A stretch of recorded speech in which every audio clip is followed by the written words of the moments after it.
محبت کیا ہے دل کا درد سے معمور ہو جانا، متاع جان کسی کو سونپ کر مجبور ہو جانا۔ محبت کیا ہے دل کا درد سے معمور ہو جانا۔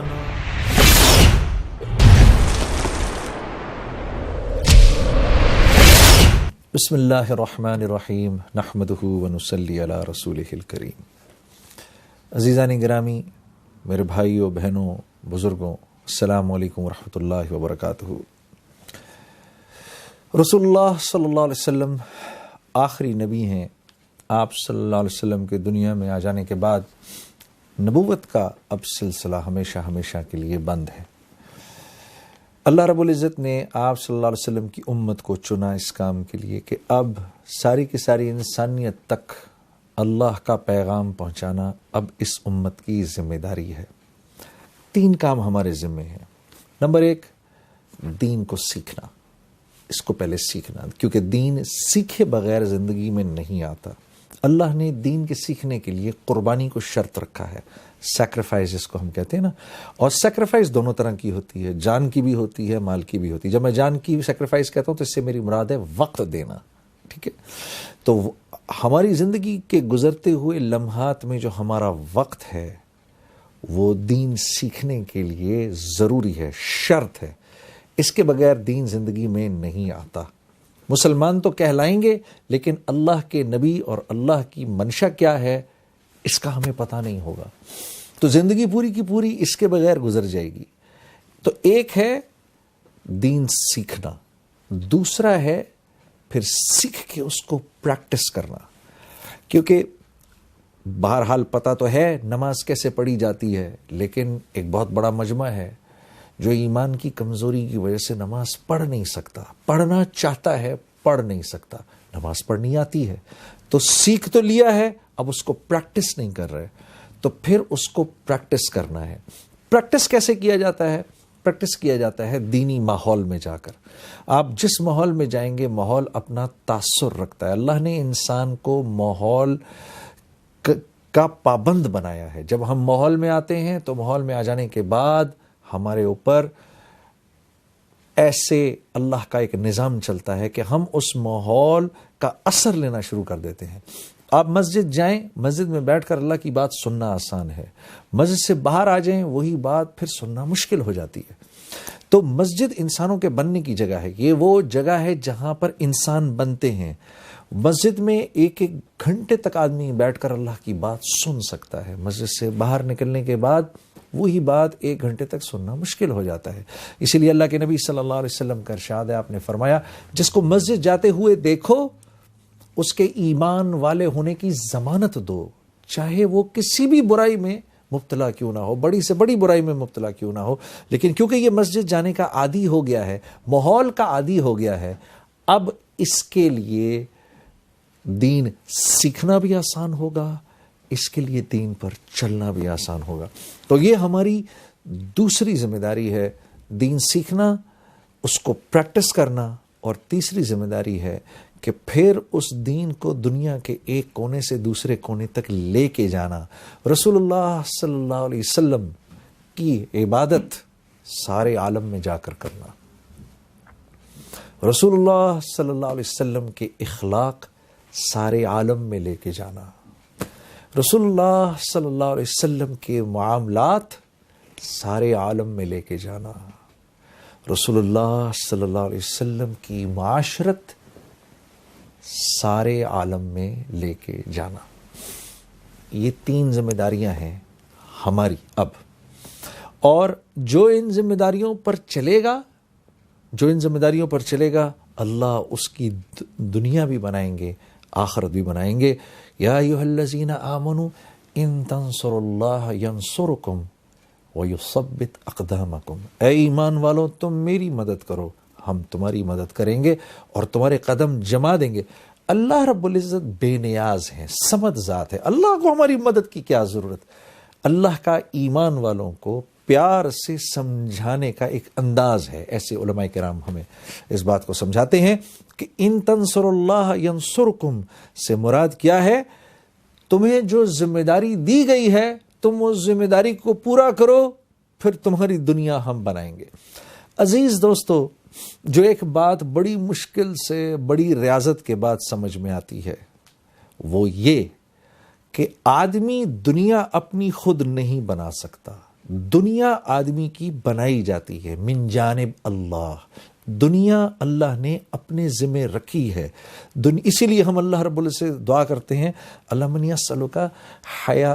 اسألک حیات طیبہ، اے اللہ مجھے حیات طیبہ عطا فرما، مجھے اچھی زندگی عطا فرما، کیونکہ اچھی زندگی دی جاتی ہے، اچھی زندگی خود زور لگا کے بنائی نہیں جا سکتی، اس کے لیے صحیح طریقے صحیح راستے پر چلنا پڑتا ہے، جو راستہ متعین کیا گیا ہے اس راستے پر چلیں گے تو وہ خوبصورت زندگی ملے گی۔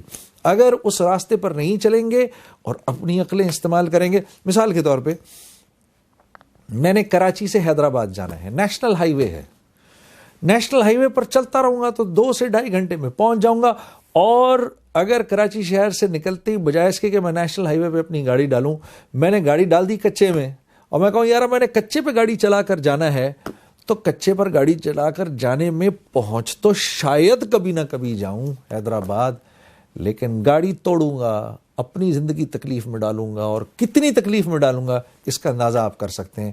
اس لیے اللہ اور اس کے رسول کے بتائے ہوئے راستے سے جب ہم لوگ دائیں بائیں ہوتے ہیں پھر ہم اپنا ہی نقصان کرنا شروع کر دیتے ہیں، اور پھر زندگی مشکل ہو جاتی ہے، حالات گھیر لیتے ہیں، حالات گھیر لیتے ہیں، وہ آ جاتے ہیں ارد گرد سے، آدمی مصیبت کو یہاں سے ہٹاتا ہے، مصیبت یہاں سے ہٹتی ہے، یوں جاتی ہے اور یوں گھوم کے آتی ہے کہ اب میں پیچھے سے آؤں گی، پھر پیچھے سے آتی ہے اور پیچھے سے آ کر پھر تکلیف دیتی ہے، پھر وہاں سے جاتی ہے، اس کو وہاں سے ہٹاتے ہیں، پھر گھوم کے آتی ہے، اب وہاں سے آؤں گی، اور جب راستے پر تو نہیں پڑتے، مصیبت کو ہٹانے کے چکروں میں پڑے رہتے ہیں، وہ مصیبت وقت کے ساتھ ساتھ بڑی ہوتی جاتی ہے، ہوتی جاتی ہے، ہوتی جاتی ہے۔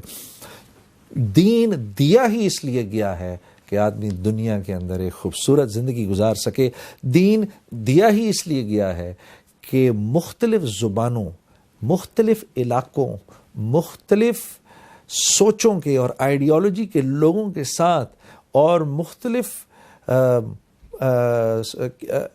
ملکوں کے لوگوں کے ساتھ میں مل جل کر کیسے رہوں، جن کی مختلف تہذیبیں ہیں، جن کی مختلف سوچیں ہیں، ان کے ساتھ میں مل جل کر کیسے رہ سکتا ہوں، دین اس لیے دیا گیا ہے۔ لوگ آپس میں اپنا حق چھوڑ کر دوسرے کو دینے والے کیسے بن جائیں، دین اس لیے دیا گیا ہے۔ جس معاشرے میں ہر شخص اپنا حق چھوڑنے والا ہو اور دینے والا ہو، اس معاشرے کے اندر قتل و غارت کیسے ہو سکتی ہے؟